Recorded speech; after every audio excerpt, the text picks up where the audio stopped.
Hi friends, എല്ലാവർക്കും നമസ്കാരം. Welcome to magic recipes. എല്ലാവരും സുഖമായിരിക്കുന്നു, സേഫായിരിക്കുന്നു എന്ന് വിശ്വസിക്കട്ടെ. ഇന്ന് നമ്മൾ ഉണ്ടാക്കാൻ പോകുന്ന ഡിഷ് ഒരു ഇറ്റാലിയൻ ഡിഷാണ്, പാസ്ത. നമുക്കെല്ലാവർക്കും ഇഷ്ടമാണ്, കുട്ടികൾക്ക് വളരെയധികം ഇഷ്ടമുള്ള ഒരു ഡിഷാണ് പാസ്ത. നമ്മളിന്ന് ഉണ്ടാക്കുന്നത് കുറച്ച് വെജിറ്റബിളൊക്കെ ചേർത്തിട്ട് വൈറ്റ് സോസ് ഇല്ലാതെയുള്ള ഒരു സംഭവമാണ് ഉണ്ടാക്കുന്നത്, ടൊമാറ്റോ പാസ്ത. അതിന് വേണ്ടിയിട്ട് കുറച്ച് ഇൻഗ്രീഡിയൻസ് ഒക്കെ ഞാൻ ഇവിടെ എടുത്ത് വെച്ചിട്ടുണ്ട്. ആദ്യം തന്നെ നമുക്ക് പാസ്തയൊന്ന് നോക്കാം. ഇതുപോലെ ഇങ്ങനെ പിരിഞ്ഞിരിക്കുന്ന പാസ്തയാണെങ്കിലും സ്ട്രെയിറ്റ് ആയിട്ടിരിക്കുന്ന പാസ്തയാണെങ്കിലും വാങ്ങിക്കാം, കുഴപ്പമില്ല കേട്ടോ. ഞാനിവിടെ ഒരു പാക്കറ്റ് പാസ്ത എടുത്ത് വെച്ചിട്ടുണ്ട്. സവാള ഒരു വലുത് കൊത്തിയരിഞ്ഞ് വെച്ചിട്ടുണ്ട്. തക്കാളി ഒരെണ്ണം ഇതുപോലെ പേസ്റ്റാക്കി, ക്യാരറ്റ് ഒരെണ്ണം, ഒരു ക്യാപ്സിക്കം, റോസ്മേരി ആണിത്, വെളുത്തുള്ളി 2 അല്ലി, ഇഞ്ചി ഒരു ചെറിയ കഷ്ണം, ഇത് oregano, tomato sauce, garam masala, മുളക് പൊടി, മഞ്ഞൾപ്പൊടി, കുറച്ച് ഇടിച്ച മുളക്. പിന്നെ നമുക്ക് എപ്പോഴും ഇറ്റാലിയൻ ഡിഷൊക്കെ ഉണ്ടാക്കുന്ന സമയത്ത് ഉപയോഗിക്കുന്നത് ഒലിവ് ഓയിലാണ്. നമ്മുടെ നാടൻ എണ്ണയോ വെളിച്ചെണ്ണയോ ഒന്നും ഉപയോഗിക്കില്ല, ഒലിവ് ഓയിലാണ്. ഇപ്പം നമ്മൾ ചൈനീസ് ഉണ്ടാക്കുമ്പോൾ നമ്മൾ ഉപയോഗിക്കും എണ്ണ, അതുപോലെ തന്നെ പാസ്തയ്ക്ക് ഒലിവ് ഓയിലാണ്. ആദ്യം തന്നെ നമുക്ക് പാസ്ത ഒന്ന് വേവിച്ചെടുക്കണം. പാസ്തയ്ക്ക് അത്യാവശ്യം വേവുണ്ട്, അപ്പോൾ അതുകൊണ്ട് തന്നെ കുറച്ചധികം വെള്ളം വെച്ച് ഇതുപോലെ നമുക്ക് നല്ലപോലെ തിളപ്പിക്കാം. ഉപ്പിട്ട് കൊടുക്കാം, അടച്ചു മൂടി വെച്ച് തിളച്ച് വരട്ടെ. ആ സമയം കൊണ്ട് നമുക്ക് പാർസ്ലി ലീഫ് ഒന്ന് പൊട്ടിച്ചിട്ട് വരാം. ഇവിടെ ചെറിയ രീതിയിൽ ഞാൻ കൃഷിയൊക്കെ ചെയ്യും കേട്ടോ, അപ്പോൾ അതുകൊണ്ടിട്ട് പാർസ്ലി ലീഫ്, മല്ലിയില, ചീര, ഇതൊക്കെ, പച്ചമുളക്, വെണ്ടയ്ക്ക, ഇതൊക്കെ ചെറിയ രീതിയിൽ, UAE ആണെങ്കിലും നമുക്കിതൊക്കെ ഒരു സന്തോഷം തരുന്ന കാര്യമാണേ. അപ്പോൾ ചെറിയ രീതിയിൽ നമ്മുടെ പാർസ്ലി ലീഫ് പൊട്ടിച്ചു വന്നപ്പോഴേക്കും വെള്ളം തിളച്ച് കഴിഞ്ഞു. ഇനി നമുക്ക് ഈ തിളച്ച വെള്ളത്തിലേക്ക് 1 ടേബിൾ സ്പൂൺ അളവിൽ ഒലിവ് ഓയിൽ ഒഴിച്ചു കൊടുക്കാം. ഒലിവ് ഓയിൽ ഒഴിക്കുന്നത് എന്തിനാ വെച്ചിട്ടുണ്ടെങ്കിൽ പാസ്ത ഇങ്ങനെ വെന്ത് വരുമ്പോൾ തമ്മിൽ ഒട്ടാതെ നല്ല ഭംഗിയിൽ കിട്ടണം, അതിന് വിട്ട് നിന്ന് കിട്ടണം. അതിന് വേണ്ടിയാണ് ഒലിവ് ഓയിൽ ഒഴിച്ചു കൊടുത്ത ശേഷം നമ്മളിവിടെ എടുത്ത് വെച്ചിരിക്കുന്ന പാസ്ത ഇട്ട് കൊടുക്കാം. പാസ്ത നന്നായി വെന്ത് വരേണ്ടതുണ്ട്. ഒരു 10 മിനിറ്റ് നേരത്തെ വേവ് പാസ്തയ്ക്കുണ്ട്. നല്ല ഫ്ലെയിമിൽ വെച്ച് തന്നെ നന്നായി തിളപ്പിച്ച് നമുക്ക് പാസ്ത വേവിച്ചെടുക്കാം. എല്ലാം കൂടി ചേർത്തൊന്ന് മിക്സ് ചെയ്ത് കൊടുക്കുക. വെള്ളത്തിൻ്റെ അളവ് എപ്പോഴും കൂട്ടി വെക്കണം കേട്ടോ. ഇത് നമുക്ക് ഊറ്റിയെടുക്കാനുള്ളതാണ്, ഒരു സ്റ്റെയിനറിൽ സ്റ്റെയിൻ ചെയ്തെടുക്കാനുള്ളതാണ്. അപ്പോൾ അതുകൊണ്ട് ഇതെല്ലാം അടച്ചു മൂടി വെച്ച് നമുക്ക് ഒന്ന് വേവിക്കാം. 5 മിനിറ്റിന് ശേഷം ഒന്ന് തുറന്ന് നോക്കി ഒന്നുകൂടെ മിക്സ് ചെയ്ത് കൊടുത്ത ശേഷം വെതൊക്കെ നല്ല പോലെ പാകമായി കിട്ടണം. അതിന് ആ വേവിൻ്റെ അതേ അളവിൽ തന്നെ നമുക്ക് കിട്ടിയെങ്കിൽ മാത്രമാണ്, അധികം ഒട്ടിപ്പോവാതെ ആ ഒരു അളവിൽ കിട്ടിയെങ്കിൽ മാത്രമാണ് പാസ്ത കഴിക്കുമ്പോൾ ടേസ്റ്റ് ഉണ്ടാവുള്ളൂ. അപ്പോൾ ഇടയ്ക്കൊന്ന് തുറന്ന് നോക്കാം. കണ്ടോ, നല്ല പോലെ പാകത്തിന് കിട്ടിയിട്ടുണ്ട്. ഒരു 10 മിനിറ്റിലേറെയായി. ഇനി നമുക്ക് ഒരു സ്റ്റെയിനറിലേക്ക് ഊറ്റിയെടുക്കാം. ഇതുപോലെ ഒരു അരിപ്പ പാത്രത്തിൽ എടുത്തിട്ട് ഒരു സ്റ്റെയിനറിലേക്ക് ഇട്ട് കൊടുക്കാം.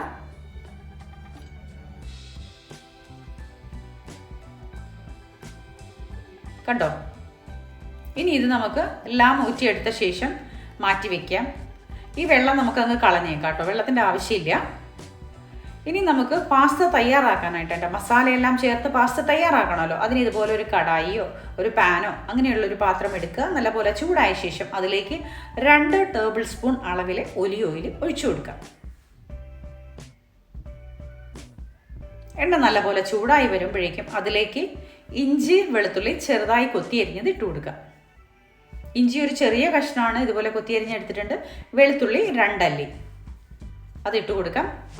അതിൻ്റെ പിന്നാലെ തന്നെ നമുക്ക് കൊത്തിയരിഞ്ഞ് വെച്ചിരിക്കുന്ന സവാള ചേർത്ത് കൊടുക്കാം. അത്യാവശ്യം വലിയൊരു സവാള ആണ് ഞാനിവിടെ എടുത്തിരിക്കുന്നത്. ഇതുപോലെ ചെറുതായിട്ട് തന്നെ അരിഞ്ഞെടുക്കണം കേട്ടോ.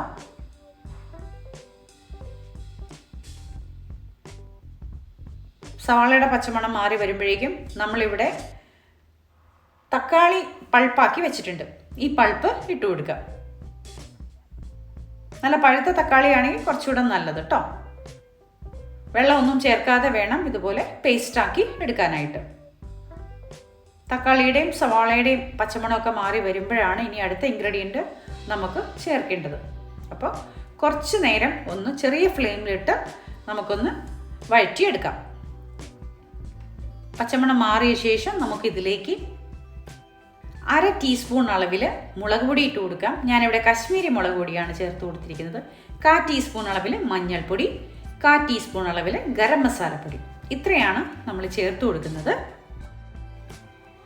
നമ്മൾ വൈറ്റ് സോസ് പാസ്ത ഉണ്ടാക്കുമല്ലോ, ആ സമയത്ത് ഈ പറയുന്ന മുളക് പൊടി മഞ്ഞൾപ്പൊടി ഒന്നും ചേർക്കില്ല. കുരുമുളക് പൊടി തന്നെയാണ് അതിന് നമ്മൾ ചേർക്കുന്നത്. നമ്മളിവിടെ തക്കാളി ഒരു നല്ല പോലെ ഒന്ന് വാടി വന്നിട്ടുണ്ട്, പച്ചമണമൊക്കെ മാറി. ആ സമയത്ത് നമുക്ക് ക്യാരറ്റ് ഗ്രേറ്റ് ചെയ്ത് വെച്ചിരിക്കുന്നത് ചേർത്ത് കൊടുക്കാം. ഒരു ക്യാപ്സിക്കം നമ്മൾ ചെറുതായി അരിഞ്ഞ് വെച്ചതുണ്ടായിരുന്നു, അതും ചേർത്ത് കൊടുത്ത് ഒന്ന് വാട്ടിയെടുക്കാം. ഒരു 2 മിനിറ്റ് നേരം നല്ല പോലെ ഒന്ന് വാടിക്കിട്ടേണ്ടതുണ്ട്. ഈ സമയത്താണ് നമ്മൾ ടൊമാറ്റോ സോസ് ചേർത്ത് കൊടുക്കുന്നത്. 2 ടേബിൾ സ്പൂൺ അളവിലാണ് ഞാനിവിടെ ടൊമാറ്റോ സോസ് എടുത്തിരിക്കുന്നത്. ടൊമാറ്റോ കെച്ചപ്പ് എന്ന് പറയില്ലേ, അത് തന്നെ കേട്ടോ. നല്ലപോലെ മിക്സ് ചെയ്ത് ചേർക്കാം. ചെറിയ ഫ്ലെയിമിൽ വെച്ച് 2 മിനിറ്റോളം ഒന്ന് വാട്ടിയെടുക്കാം. ആ ക്യാരറ്റും ക്യാപ്സിക്കും ഒക്കെ ഒന്ന് ആവി കയറി വരട്ടെ. ഈ സമയത്ത് നമ്മളിവിടെ പാർസ്ലി ലീഫ് എടുത്ത് വെച്ചിട്ടുണ്ട്, ഇതൊന്ന് ചെറുതായിട്ട് അരിഞ്ഞ് ചോപ്പ് ചെയ്ത് കൊണ്ടുവരാം. 2 മിനിറ്റിന് ശേഷം നമ്മളിവിടെ വേവിച്ച് വെച്ചിരിക്കുന്ന പാസ്ത ഇട്ട് കൊടുക്കാം. ഈ ടൊമാറ്റോയുടെ പൾപ്പിലേക്ക് സോസ്, ടൊമാറ്റോയുടെ പൾപ്പ്, സവാള എല്ലാം ഉണ്ട്, ഇഞ്ചി വെളുത്തുള്ളി മസാലക്കൂട്ടുകൾ. അപ്പോൾ ഇതിലേക്ക് നല്ലപോലെ മിക്സ് ചെയ്ത് പാസ്ത ചേർക്കാം. പാസ്ത ഒന്നൊന്ന് തൊടാതെ ഇരിക്കുന്നുണ്ടോ? എന്താ അറിയുമോ, നമ്മൾ ഒലിവ് ഓയിൽ ഒഴിച്ചിട്ടല്ലേ ഇത് ഉണ്ടാക്കിയത്, വേവിച്ചെടുത്തത്. അപ്പോൾ അതുകൊണ്ട് തന്നെ ഇങ്ങനെ സെറ്റായി പോവാതെ ഒന്നൊന്ന് വിട്ട് നിൽക്കും. ഇതെല്ലാം കൂടി നല്ലപോലെ മിക്സ് ചെയ്ത് ചേർക്കാം. വളരെ എളുപ്പത്തിൽ ഉണ്ടാക്കാൻ പറ്റുന്ന ഒരു പാസ്തയാണ് നമ്മളിന്ന് ഉണ്ടാക്കിയിരിക്കുന്നത്. കുട്ടികൾക്കൊക്കെ ഭയങ്കരമായിട്ട് ഇഷ്ടം. വൈകുന്നേരം ക്ലാസ് കഴിഞ്ഞ് വരുന്ന സമയത്തൊക്കെ ഇത് കൊടുത്താൽ നന്നായിരിക്കും. പക്ഷേ ഇപ്പോൾ ഓൺലൈൻ ക്ലാസ് ആയതുകൊണ്ട് അങ്ങനെ നമുക്ക് പറയാൻ പറ്റില്ല. എങ്കിലും വീടും ഒരു സ്കൂള് പോലെ അവർക്ക് ആക്കി കൊടുക്കാൻ പറ്റും. അപ്പോൾ നമ്മുടെ പാസ്ത ഏകദേശമൊക്കെ റെഡി ആയിട്ടുണ്ട്. ഇനി നമുക്കിതിലേക്ക് പാകത്തിന് ഉപ്പ് ചേർക്കാം. ഇതുവരെയും നമ്മൾ ഉപ്പ് ചേർത്തില്ല. പാസ്ത വേവിച്ചെടുക്കാൻ നേരത്തെ മാത്രമാണ് കുറച്ച് ഉപ്പ് ചേർത്തത്, അല്ലാതെ വെജിറ്റബിളിലേക്കൊന്നും നമ്മൾ ഉപ്പ് ചേർത്തിട്ടില്ല. ഇനി നമുക്ക് ഒരഗാനോ ഒന്ന് ഇട്ട് കൊടുക്കാം. ഒരഗാനോ സൂപ്പർ മാർക്കറ്റിൽ വാങ്ങിക്കാൻ കിട്ടും. ഇറ്റാലിയൻ ഡിഷിലൊക്കെ കൂടുതലും ഉപയോഗിക്കുന്ന ഒരു മസാലക്കൂട്ടാണിത്. റോസ്മേരി എന്ന് പറഞ്ഞ ഒരു സംഭവമുണ്ട്, ഇതും ഒരു മസാലക്കൂട്ട് തന്നെയാണ്. ഫ്ലേവറിന് വേണ്ടി ഉപയോഗിക്കുന്നതാണ്. ഈ സംഭവം രണ്ടും നമുക്ക് സൂപ്പർ മാർക്കറ്റുകളിൽ വാങ്ങിക്കാൻ കിട്ടുന്നതാണ്. ഇത് രണ്ടും ചേർത്ത് കൊടുക്കുക. ഒരഗാനോ ഞാനിവിടെ എടുത്തിരിക്കുന്നത് 1 ടീസ്പൂൺ അളവിലാണ് കേട്ടോ. റോസ്മേരി 2 പിഞ്ച് അളവിൽ. 1 പിഞ്ച് അളവിൽ നമുക്ക് ഇടിച്ച മുളക് പൊടി, നമ്മുടെ നാടൻ ഇടിച്ച മുളക് പൊടി ഇട്ട് കൊടുക്കാം. എല്ലാം കൂടി ചേർത്ത് നല്ല പോലെ മിക്സ് ചെയ്യാം. കേട്ടോ, വളരെ ഈസി ആയിട്ട് ഉണ്ടാക്കാൻ പറ്റുന്നതാണ്. ഇനി ഇതിൻ്റെ മേലെ നമുക്ക് ആ പാർസ്ലി ലീഫും കൂടി ഇട്ട് ഗാർണിഷ് ചെയ്ത് ചൂടോടുകൂടി തന്നെ നമുക്കിത് കഴിക്കാം. കണ്ടോ, അടുപ്പ് ഓഫ് ചെയ്തേക്കാം. പാർസ്ലി ലീഫ് ഇട്ട് കഴിഞ്ഞ ശേഷം അടുപ്പ് വേഗം ഓഫ് ചെയ്തേക്കാം. ആ തവയുടെ ചൂടിൽ തന്നെ നമുക്കിതെല്ലാം കൂടി ഒന്ന് മിക്സ് ചെയ്ത് ചേർക്കാം.